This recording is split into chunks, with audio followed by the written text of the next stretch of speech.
Palestinian negotiator Gaith Al-Omari says the nuance of Trump's speech is being lost in the noise. If you're a lawyer, if you're a diplomat, if you're an expert, and you look closely and parse the language, you're absolutely right. He left a lot of wiggle room. He said that the final borders of Israeli sovereignty in Jerusalem to be determined by negotiations. However, if you are an average audience, someone who's sitting in a cafe in Gaza or Ramallah, you don't look into this kind of nuance. You look at the headlines, and the headlines are the Israeli embassy will be, the American embassy will be moved, and Israel's and Jerusalem has been recognized. Add to that, there are enough actors in the Middle East who want to play up the negative. I was looking at Qatari newspapers' headlines this morning. They are all attacking this. They're all looking at the negative. They're all blaming the Saudis and the Americans for colluding in this. If you look at Hamas, they are escalating. If you look at Hezbollah, they're escalating. So the nuance gets lost in the noise. The nuance gets lost in the overall messaging.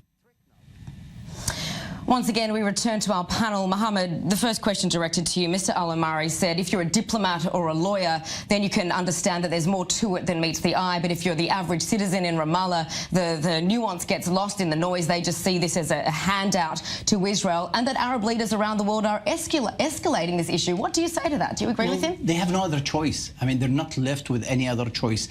Maybe for lawyers, they can find a crack in the door, a wiggle room where they can debate whether President Trump did actually hand over the whole entire city to Israel or not. But for the average human being, for the average Arab and Muslim and Palestinian sitting in Ramallah, in Amman, in Damascus, in Cairo, in Jakarta, they don't see it that way. They see that President Trump went on screen and he very, with authority said that people to come out onto the streets does it not take leadership to explain to their supporter base the nuance?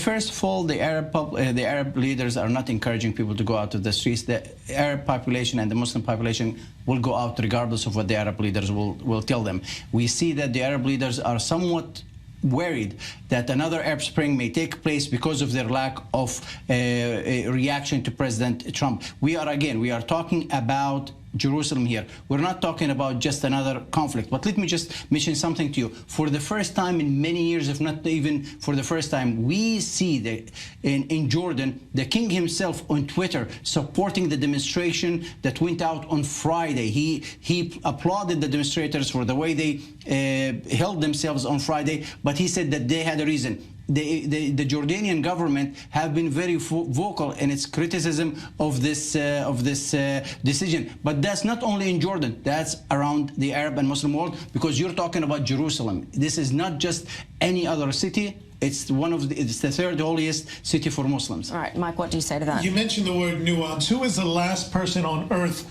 you equate with nuance? And it's Donald Trump, right, of course. And he's sitting there at 6 o'clock in the morning in his PJs, tweeting out on the topic of the day. His advisors have said over and over again, don't take him literally, take him seriously. Don't look at what he says word for word. So I don't know how Donald Trump or any of his advisors would expect the world now to take a look at this very consequential announcement and try to parse these little words here and there and try to look at the nuance when the guy is all about lack of nuance his entire life. I don't think it appeals to anybody. It's a tremendous failure by the media, Tracy, and you alluded to this. A tremendous failure by the media in Israel, in the Arab world, in the West, in the United States. No one has covered this issue properly. No one has tried to understand exactly what the president did and didn't do. And if there was a better understanding of what he did and didn't do, I think there would be a lot less jubilation on one side and a lot less anger on the other. You talked about... I disagree with you on that. Okay, do you want to respond to that? I disagree, because it was obvious that President Trump wanted to cater to his base, and also President Trump wanted to keep his promise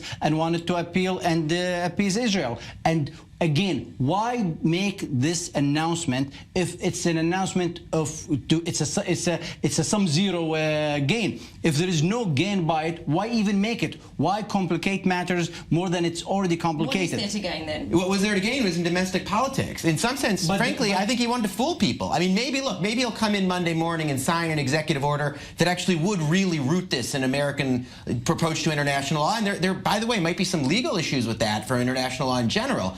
But again, until and unless that happens, this is basically, in my opinion, just to a large degree, a meaningless, phony announcement. And I think that the failure of the media to really, I mean, again, we saw reporters in that room asking the right questions. So there are people with their eyes on the ball on this. Okay. I should say, I asked these questions and posed them to the State Department too, and some follow-up questions that were not answered. But again, you know, I think it's a failure of the media and to some extent failure of leadership.